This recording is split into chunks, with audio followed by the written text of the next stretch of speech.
Hi.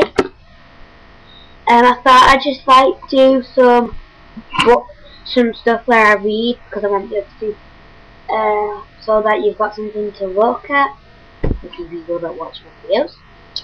I think we'll have 2 books at the moment that I'm going to be reading.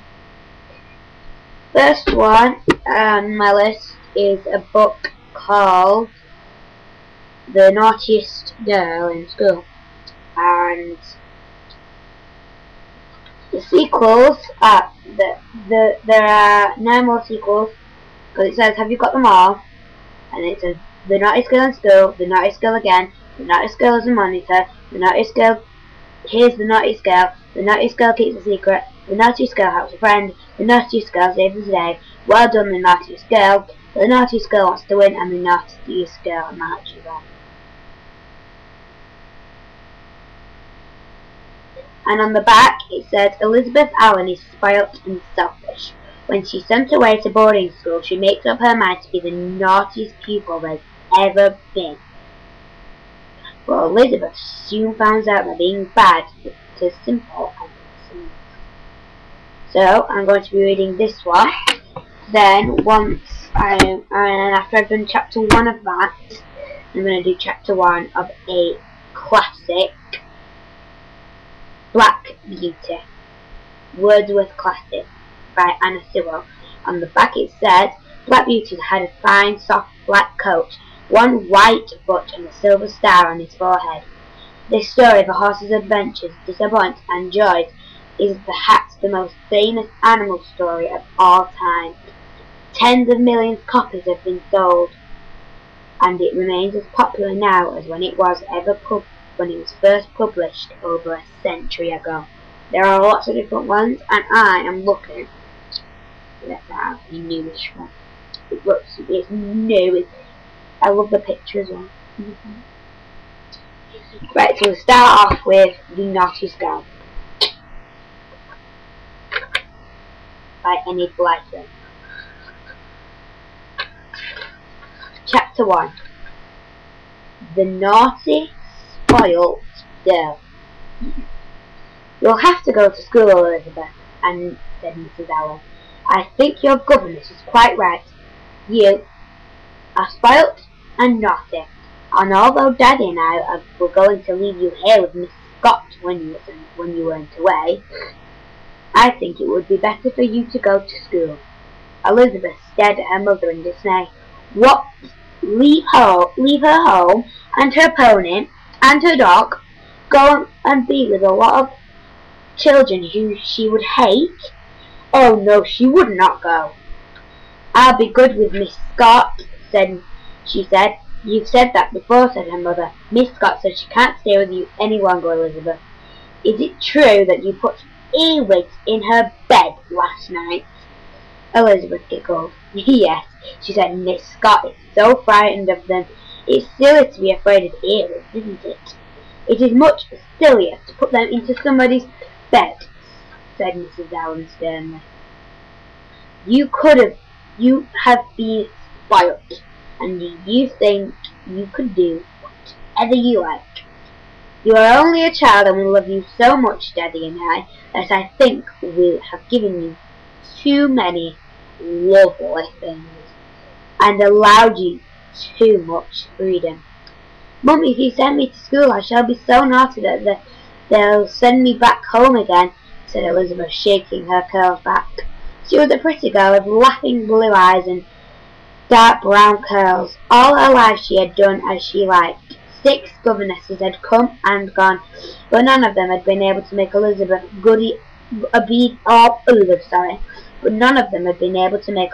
obedient and good-mannered. You can be a nice...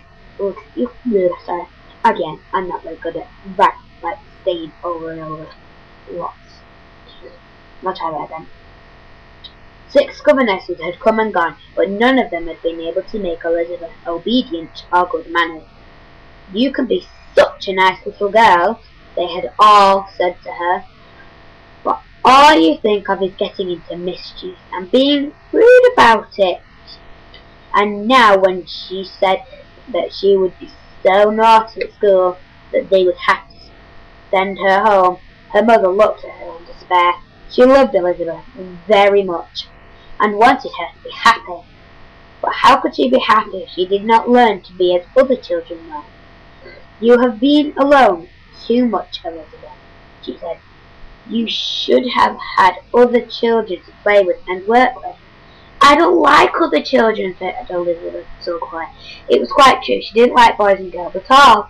They were shocked at her mischief and rude ways, and when they said they wouldn't join in her naughtiness, she laughed at them and said they were babies. Then they told her that what they thought of her, and Elizabeth didn't like it.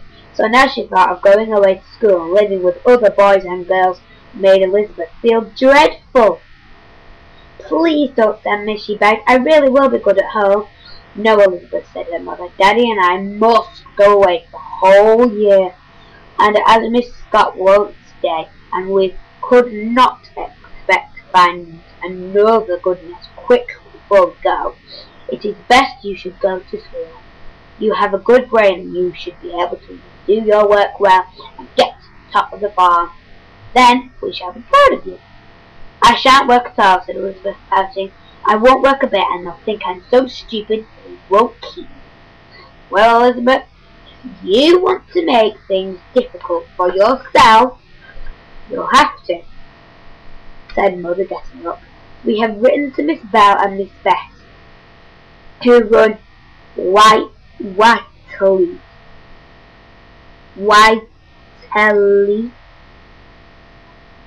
Let's just go with watelillies school, and they are willing to take you next week when the new term begins.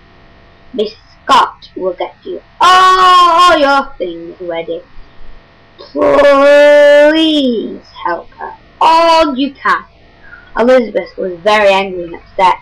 She didn't want to go to school. She hated everybody, especially silly children. Miss Scott was horrid to say she wouldn't stay. Suddenly Elizabeth wondered if she would stay, if she asked her very, very nicely. She ran to find her governess. Miss Scott was busy sewing Elizabeth's name onto a pile of brown stockings. Are these new stockings? Asked Elizabeth in surprise. I don't wear stockings, I wear socks. You have to wear stockings at watelillies school, said Miss Scott. Elizabeth stared at the pile, and then she suddenly put her arms around Miss Scott's neck. Miss Scott, she said, stay with me. I know I'm sometimes naughty, but I don't want you to go. What do you really mean is that you don't want to go to school? Said Miss Scott. I suppose Mother's been telling you. Yes, she has, said Elizabeth. Miss Scott, I won't go to school. Well, of course, if you're such a baby as to be afraid of doing what all other children do, then you've nothing more to say, said Miss Scott. Beginning to sew another name on a brown stocking. Elizabeth stood up at once and stamped her foot. Afraid? She shouted. I'm not afraid. Was I afraid when I fell off my pony? Was I afraid when our car crashed into the bank? Was I afraid when... Don't shout at me, please, Elizabeth, said Miss Scott. I think you're afraid to go to school and mix with the obedient, well-mannered, hard-working children who are not as spoilt as you are. You know quite well that you wouldn't get your own way, that you wouldn't have to share everything instead of having things to yourself as you do now, that you would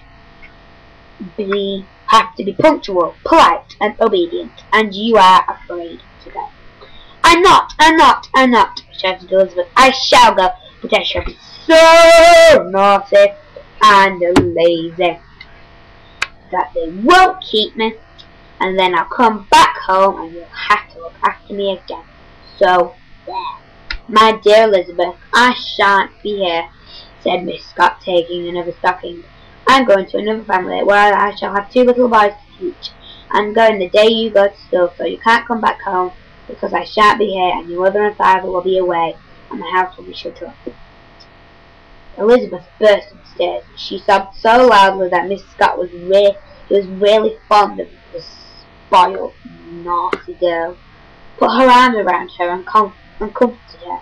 Now don't be silly, she said. Most children simply love school. It's great fun. You play games, you go for walks, altogether you have the most lovely lessons, and you will make such a lot of friends. You have no friends now, and it is a dreadful thing not to have a single friend. You are very lucky. I'm not, wept Elizabeth. Nobody loves me. I'm very unhappy. The trouble is that people have loved you too much, said Mrs. Scott. You are pretty and merry and rich, so you have been spoiled.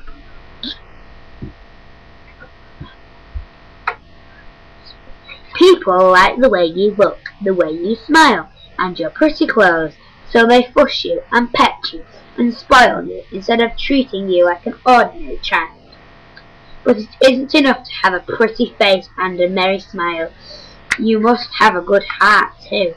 Nobody had spoken to Elizabeth like this before, and the little girl was astonished. I have got a good heart, she said, tossing her curls back again. Well, you don't show it much, said Miss Scott. Now run away, please, because I've got to count all these stockings and then mark your new vests and bodices. Elizabeth looked at the pile of stockings. She hated them, nasty brown things. She wouldn't wear them. She'd take her socks to school and wear those if she wanted to. Miss Scott turned to a chest of drawers and began to take out some vests. Elizabeth picked up 2 brown stockings and pinned them toe to toe. Then she tiptoed to Miss Scott and neatly and quietly pinned them to her skirt. She skipped out of the room quick, giggling. Miss Scott carried the vests to the table. She began to count the stockings. There should be 6 pairs. 1, 2, 3, 4, 5. She counted. 5. Dear me, where's the 6th?